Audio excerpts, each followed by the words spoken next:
Hello, എല്ലാവർക്കും നമസ്തേ. നമ്മുടെ adenium ചെടിയിൽ ഇതുപോലെ നിറഞ്ഞ പൂക്കളുണ്ടാവാൻ വേണ്ടിയിട്ട് എന്തൊക്കെ ചെയ്തതെന്ന് പറയാം കേട്ടോ. ആദ്യമായിട്ട് ഞാൻ ചെയ്തതെന്ന് പറയുന്നത് പ്രൂണിങ് തന്നെയാണ്.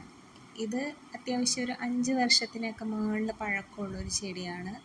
അപ്പോൾ നല്ലോണം ഹൈറ്റ് ഉണ്ടായിരുന്നു ഈ ചെടിക്ക്. അപ്പോൾ അതിനെ നന്നായിട്ട് താഴ്ത്തി പ്രൂൺ ചെയ്തു.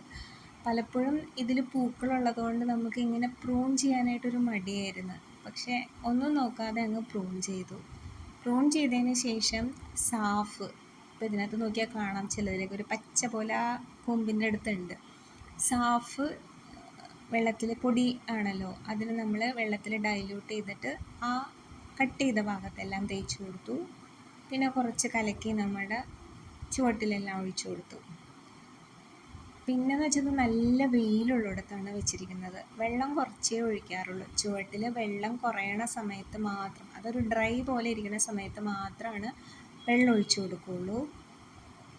പിന്നെ ഇതൊക്കെ നേരത്തെ കണ്ടോ കട്ട് ചെയ്തിട്ട് പ്രൂൺ ചെയ്ത് ഇങ്ങനെ നിൽക്കുക കേട്ടോ. ഇത് പുതിയ ഇലകളൊക്കെ വന്ന് നിൽക്കുകയാണ് കണ്ടോ. നല്ലോണം താഴ്ത്തിയാണ്, ഇതൊക്കെ നല്ല ഹൈറ്റുള്ള പ്ലാന്റ് ആയിരുന്നു. നല്ലോണം താഴ്ത്തി കട്ട് ചെയ്ത് പ്രൂൺ ചെയ്തേക്കാം. അപ്പോൾ എന്ന് വെച്ചാൽ അത്രയും ശിഖരങ്ങൾ വരും. ആ ശിഖരങ്ങളിലെല്ലാം നമുക്ക് നിറയെ പൂക്കൾ കിട്ടും. അപ്പോൾ പ്രൂൺ ചെയ്യണ കാര്യത്തിൽ നമ്മൾ ഒരു മടിയും വിചാരിക്കരുത്. ഇതെൻ്റെ കുറച്ച് കളക്ഷൻസ് ആട്ടോ ഇതിനകത്ത് കാണിച്ചുകൊണ്ടിരിക്കുന്നത്. എല്ലാം ചെറിയ ചെറിയ വേരിയേഷൻസേ ഉള്ളൂ കളേഴ്സിലുള്ള. പിന്നെ നമ്മുടെ വീട്ടിലുണ്ടാകുന്ന പഴത്തൊലിയൊക്കെയില്ലേ, പഴത്തൊലി അതുപോലെ വേസ്റ്റുകൾ എന്തൊക്കെയാണ് വേണമെന്ന് വെച്ചാൽ അത് നല്ലോണം വെള്ളത്തിലിട്ട് മിക്സിയിലിട്ടൊന്ന് അരയ്ക്കും. ഞാൻ മിക്സിയിലിട്ടൊന്ന് അരച്ചിട്ട് വെള്ളത്തിലിട്ട്, അപ്പോൾ അതിൻ്റെ സ്മെല്ല് വരാതിരിക്കാനായിട്ട് ചെറിയൊരു ശർക്കരയുടെ കഷ്ണം കൂടെ ഇടും. അപ്പോൾ സ്മെല്ല് വരില്ല. എന്നിട്ട് അത് ഒരു 1 വീക്കൊക്കെ പുളിപ്പിച്ചിട്ട് അതിൽ നിന്ന് ഒരു കപ്പെടുത്ത് അതും ഇതുപോലെ ഒഴിച്ചു കൊടുക്കും. അത് ഒഴിച്ചു കൊടുത്ത് കഴിഞ്ഞിട്ടുണ്ടെങ്കിൽ 2 ദിവസം കഴിയുമ്പോൾ ഞാൻ കുറച്ച് സാഫും കൂടി ഒരു സേഫ്റ്റിക്ക് ഒന്ന് കലക്കി ഒഴിച്ചു കൊടുക്കും. പിന്നെ കഞ്ഞിവെള്ളത്തിൽ ചാരം മിക്സ് ചെയ്തിട്ട് അത് ഒഴിച്ചു കൊടുക്കാറുണ്ട്. പിന്നെ അതുപോലെ മീനിൻ്റെ വെള്ളം, പിന്നെ ഇറച്ചിയൊക്കെ കഴുകുമ്പോൾ ഉള്ള വെള്ളം, ഇതൊക്കെ ഡൈല്യൂട്ട് ചെയ്യുമ്പോൾ കുറച്ച് ഒഴിച്ചു കൊടുക്കാറുണ്ട്. അല്ലാതെ വളങ്ങളായിട്ട് മേടിച്ച് വേറെ ഒന്നും ഞാൻ ചെയ്യാറില്ല.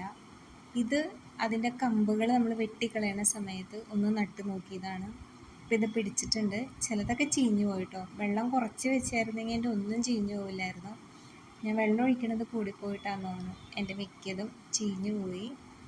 അപ്പോൾ ശ്രദ്ധിക്കേണ്ട കാര്യങ്ങളെന്ന് പറയുന്നത് ഒരുപാട് വളമൊന്നും വേണ്ടതായിട്ട് എനിക്ക് തോന്നിയിട്ടില്ല ഈ ചെടികൾക്ക്. നല്ല വെയിലത്ത് വയ്ക്കുക, നല്ലോണം പ്രൂൺ ചെയ്യുക, വെള്ളം കുറവുള്ള സമയത്ത് നനച്ചു കൊടുക്കുക.